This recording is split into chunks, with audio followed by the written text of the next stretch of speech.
Dear top morning, most any time। तो my dear student, आज हम लोग क्विक रिवीजन करने वाले हैं 12th क्लास का चैप्टर 1 से लेकर के प्रो सेक्शन का जो भी चैप्टर है 1 से लेकर के 11 तक, वो सारा चैप्टर को आज हम लोग क्विक रिवीजन करने वाले हैं और आपके लिए एग्ज़ाम ऑफ पॉइंट व्यू से बहुत इंपॉर्टेंट होने वाला भी है। तो माय डियर स्टूडेंट, एक एक करके हर एक चैप्टर को आज हम लोग देखते हैं। इनसे जो इम्पॉर्टेंट क्वेश्चंस जो आता है आपको सोल्व करने में आसान हो जाएगा और राइटर के बारे में भी हम लोग जानकारी लेने का प्रयास करते हैं। माय डियर स्टूडेंट, पहला चैप्टर आप देख पा रहे हैं Indian civilisation and culture. Indian civilisation and culture. अब इंडियन सिविलाइजेशन एंड कल्चर का राइटर कौन है ये पहले समझते हैं। एग्जाम में ये भी क्वेश्चन आता है कि इंडियन सिविलाइजेशन एंड कल्चर है क्या। तो इंडियन सिविलाइजेशन एंड कल्चर एक एसे है। क्या है? एसे है। एग्जाम में आएगा डियर तो एसे लगाना है। इंडियन सिविलाइजेशन एंड कल्चर क्या है? एक एसे है। अब इनका राइटर कौन है? तो इनका राइटर है महात्मा गांधी। अब महात्मा गांधी का जन्म कब हुआ माय डियर स्टूडेंट? आप पहले ही भी जानते हैं। तो महात्मा गांधी का जो जन्म हुआ था, है ना, महात्मा गांधी का जन्म हुआ था 1869 में और इनका देहांत कब हो गया? 1948 में। याद रखिएगा माय डियर स्टूडेंट कि महात्मा गांधी का जन्म हुआ था 1869 में, इनका देहांत हो गया 1948 में। अच्छा, इनके द्वारा कुछ प्रमुख और भी किताब लिखा गया जो एग्जाम ऑफ पॉइंट व्यू से बहुत इंपॉर्टेंट है। हमेशा एग्जाम में आता है कि माय एक्सपेरिमेंट विथ ट्रूथ का राइटर कौन है या फिर यंग इंडिया का राइटर कौन है। तो माय एक्सपेरिमेंट विथ ट्रूथ और यंग इंडिया का भी राइटर कौन है? महात्मा गांधी। आप याद रखेंगे कि माय एक्सपेरिमेंट विथ ट्रूथ और यंग इंडिया का भी रचना कौन किया है? महात्मा गांधी की है माय डियर स्टूडेंट। इनका चैप्टर में लिखा हुआ plane living and high thinking. Plane living and high thinking पर ये चर्चा करते हैं, सदा जीवन और उच्च विचार। तो ये भी क्वेश्चन आता है कि कौन सा चैप्टर में plain living and high thinking का चर्चा हुआ है। तो आप याद रखेंगे पहला chapter Indian civilisation and culture. दूसरी बात है कि महात्मा गांधी विश्वास करते थे ट्रूथ एंड नॉन वायलेंस पर। किस पर विश्वास करते हैं? ट्रूथ एंड नॉन वायलेंस पर। तो याद रखेंगे दोस्त कि अगर एग्जाम में आता है कि महात्मा गांधी बिलीव्स, तो आपका ब्लैंक्स वहां लिखता है तो ट्रूथ एंड नॉन वायलेंस होगा। यहाँ पे भारत की सभ्यता कैसा है? तो इमूवेबल है। याद रखेंगे भारत की सिविलाइजेशन कैसे? इंडियन सिविलाइजेशन इज, और ब्लैंक्स कर देगा तो वहाँ पे सही ऑप्शन आपका क्या होगा? इमूवेबल है। भारत का जो सिविलाइजेशन है वो क्या है? इमूवेबल है। आप याद कर लिए होंगे।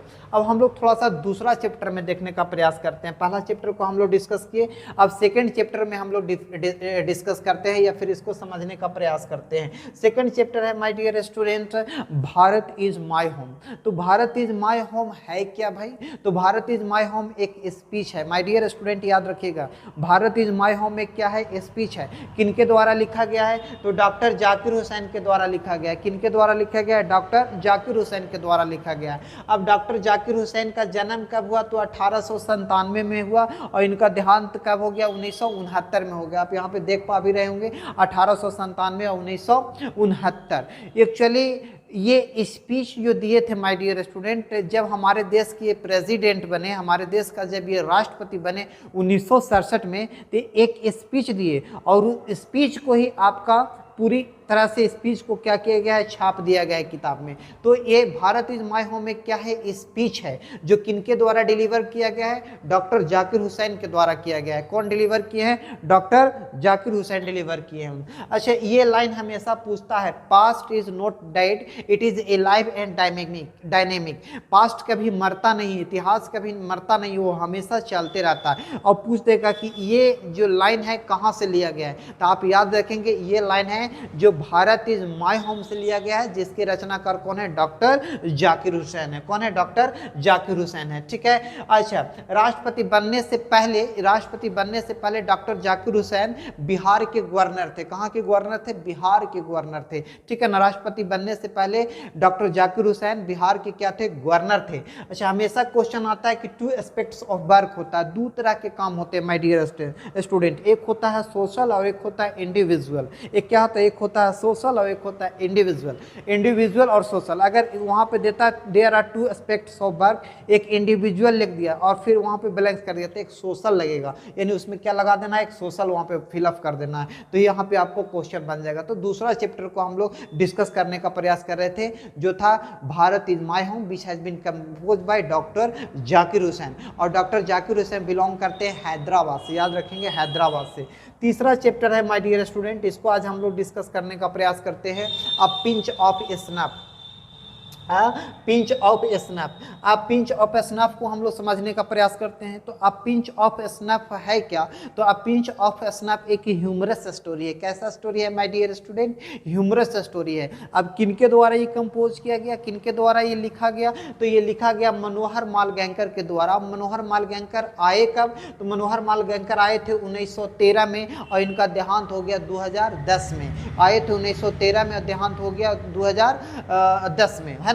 अब यहाँ पे देखिए माय डियर स्टूडेंट, इस चैप्टर का जो प्रमुख नायक हैं, मेन कैरेक्टर हैं, वो नानू काका रहते हैं। कौन रहते हैं? नानू काका, याद रखिएगा। अब नानू काका कौन है भाई? नानू काका है कौन? तो नानू काका मैटरनल अंकल है, याद रखिएगा, मैटरनल अंकल है। किन का? ये लेखक का। लेखक का मतलब नरेटर का। नरेटर मतलब लेखक का, मानी मनोहर मालगांकर का ये क्या है? मैटरनल अंकल रहते हैं, मैटरनल अंकल आते हैं। ये आ जाते हैं किनके यहाँ? मनोहर मालगांकर यहाँ, जिनको इनको मिलना रहता है। नानू काका को किन से मिलना है? याद रखेंगे, नानू काका को किन से मिलना रहता है? तो नानू काका को मिलना रहता है वेलफेयर मिनिस्टर से। वेलफेयर मिनिस्टर कौन है माय डियर स्टूडेंट? तो हजरत बरकत अली रहते हैं। हजरत बरकत अली कौन है? वेलफेयर मिनिस्टर हैं। और वेलफेयर मिनिस्टर से किनको मिलना रहता है? नानू काका को मिलना रहता है। लेकिन नानू काका उनसे पहले भी मिलते हैं। किन से मिल लेते हैं? पहले party boss of Delhi, Delhi का जो बॉस होता है वो कौन है? तो सोहन लाल रतिराम रहता है।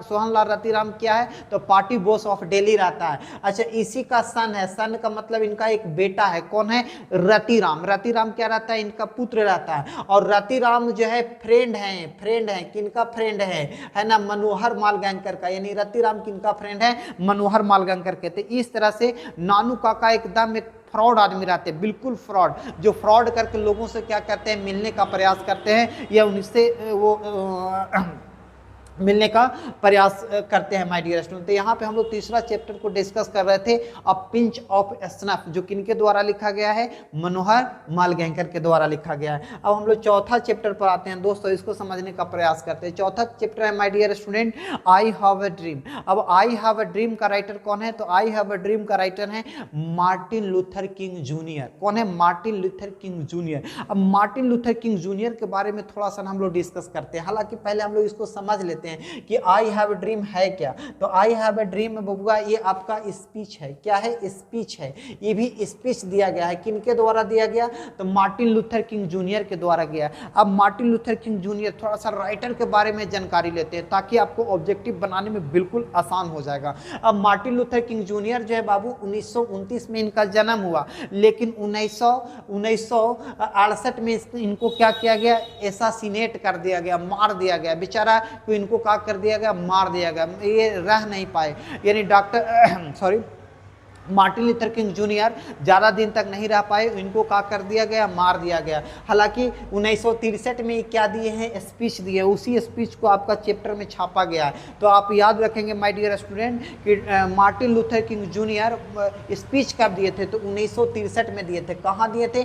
तो वाशिंगटन डीसी। आप जानते ही हैं अमेरिका का राजधानी है वाशिंगटन डीसी। यानी Martin Luther King junior belong करते हैं कहाँ से? अमेरिका से, अमेरिका के रहने वाले हैं। ठीक है, इनको नोबेल प्राइज भी दिया गया है। याद रखेंगे माय दोस्त, बहुत बार एग्जाम में आया है कि मार्टिन लूथर किंग जूनियर को नोबेल प्राइज कब दिया गया? तो मार्टिन लूथर किंग जूनियर को नोबेल प्राइज 1964 में दिया गया। अच्छा, इनके द्वारा और भी क्रिएशन है, a strength to love, where do we go from here, where we do go from here, हम लोग अब यहाँ से कहाँ जाए, ये भी लिखा गया है। और जिस तरह से महात्मा गांधी विश्वास करते थे ट्रूथ और नॉन वायलेंस पे, उसी तरह से मार्टिन लूथर किंग जूनियर भी बिलीव करते हैं ट्रूथ एंड नॉन वायलेंस पे। याद रखेंगे माय डियर स्टूडेंट। अब हम लोग थोड़ा सा आगे निकलते हैं, अगला चैप्टर को डिस्कस करते हैं, है ना। तो यहाँ पे अगला चैप्टर है माय डियर स्टूडेंट,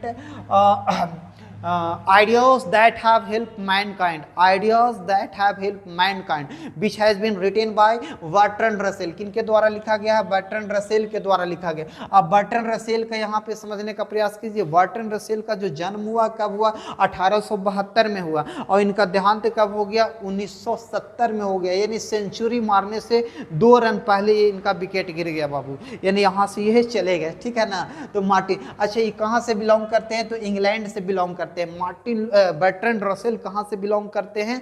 इंग्लैंड से बिलोंग करते हैं, इंग्लैंड के रहने वाले हैं, ठीक है ना। बहुत अच्छा जानकार व्यक्ति थे, बहुत अच्छा इनका नॉलेज था, है ना, बहुत सारी चीज़ों में नॉलेज था। थोड़ा सा नॉलेज के बारे में भी हम लोग चर्चा करते हैं। बर्ट्रैंड रसेल को जो नॉलेज था वो फिलोसोफर भी थे, हिस्टोरियन भी थे, मैथमेटिशियंस भी थे, एडवोकेट भी थे, सोशल रिफॉर्मर, माने अनेक तरह का कार्य से ये संपूर्ण थे, बहुत सारे कार्य को वो जानते थे बर्ट्रैंड रसेल, है नहीं।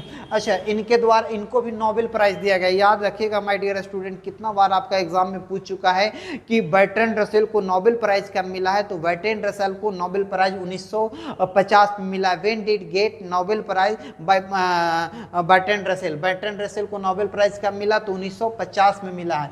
हिज क्रिएशन यानी इनके द्वारा लिखे गए कुछ किताबें हैं। Human knowledge, roads freedom, conquest of happiness, ये इनके द्वारा लिखे गए कुछ किताब भी है। अच्छा, इनकी ये जो स्किल का बात करते हैं, दो तरह के स्किल होता है, एक कॉन्जेनिटल स्किल होता है, एक क्वायर्ड स्किल होता है। कितने तरह के स्किल होते हैं? दो तरह के स्किल होते हैं, एक कॉन्जेनिटल स्किल, एक होता है एक क्वायर्ड स्किल। कॉन्जेनिटल स्किल उसको कहते हैं माय डियर स्टूडेंट जो जन्मजात है, जो हम लोग यहाँ आकर के सीखते नहीं हैं।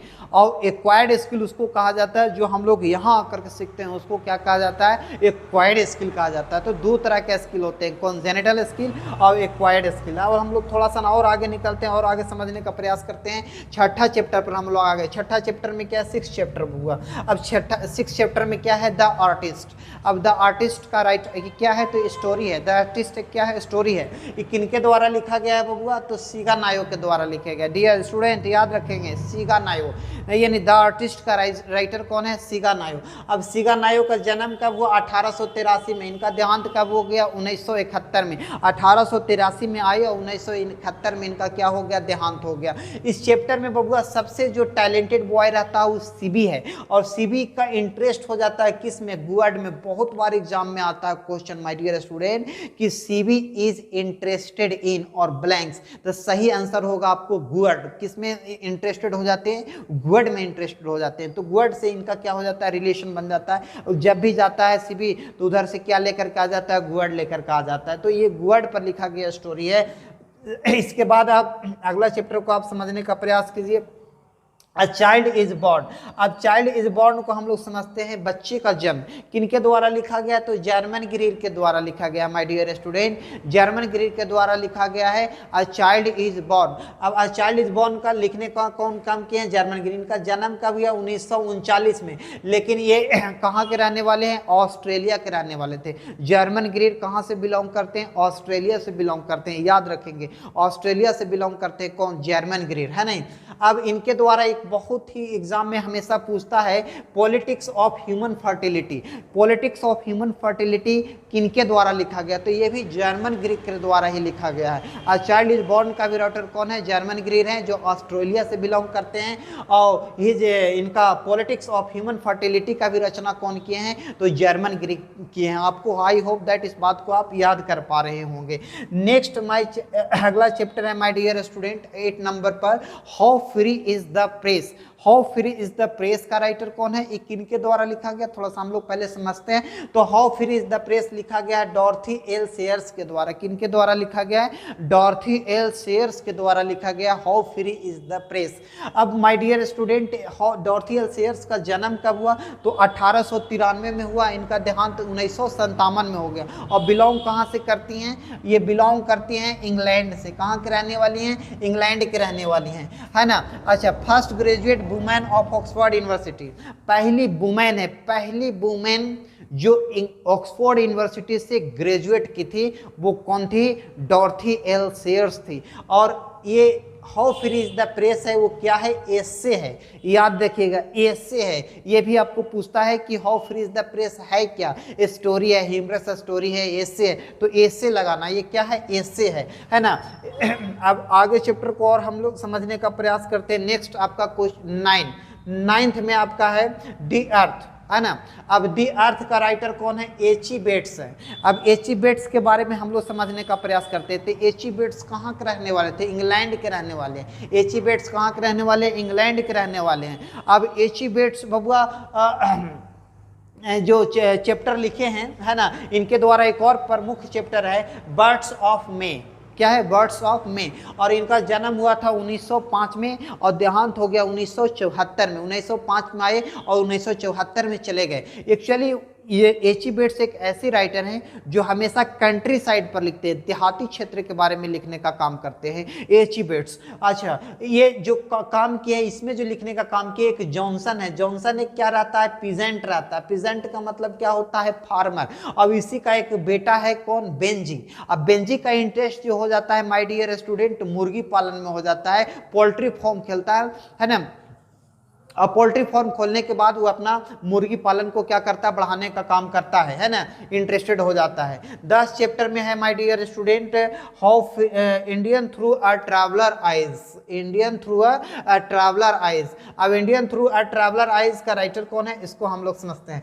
Indian through a traveller eyes. My dear student पहले आप समझिए कि Indian through a traveller eyes है क्या।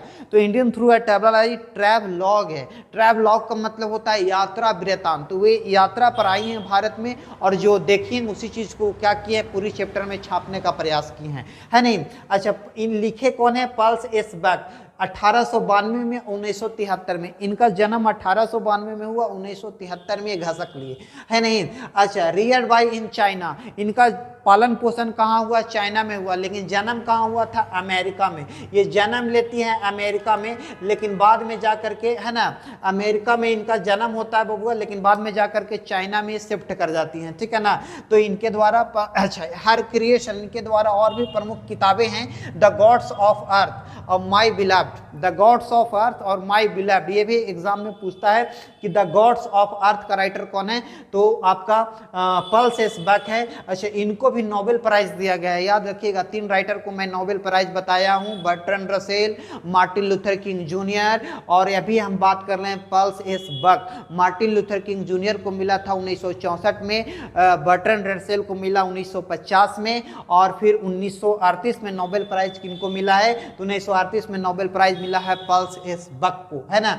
और लास्ट चैप्टर है माय डियर स्टूडेंट, है ना, लास्ट है मैरिज प्रोपोजल। Marriage proposal. अब मैरिज प्रोपोजल का राइटर कौन है? एंटन चेखव। एंटन चेखव कहाँ से बिलोंग करते हैं माय डियर स्टूडेंट? तो एंटन चेखव रशियन राइटर हैं, रशिया से बिलोंग करते हैं। इनका जन्म कब हुआ? 1860 में। इनका देहांत कब हुआ? 1904 में। और मैरिज प्रोपोजल क्या है? एक ड्रामा है। ये ड्रामा किनके द्वारा लिखा गया? एंटन चेखव के द्वारा लिखा गया। इसमें 3 राइटर हैं माय डियर, सॉरी 3 कैरेक्टर इसमें हैं। कितने कैरेक्टर हैं? 3 कैरेक्टर हैं। पहला में है चुबकोव, दूसरा पर नटालिया और लुमोव। चुबकोव एक लैंड ओनर है, एक क्या रहता है? लैंड ओनर रहता है। नटालिया क्या रहती है?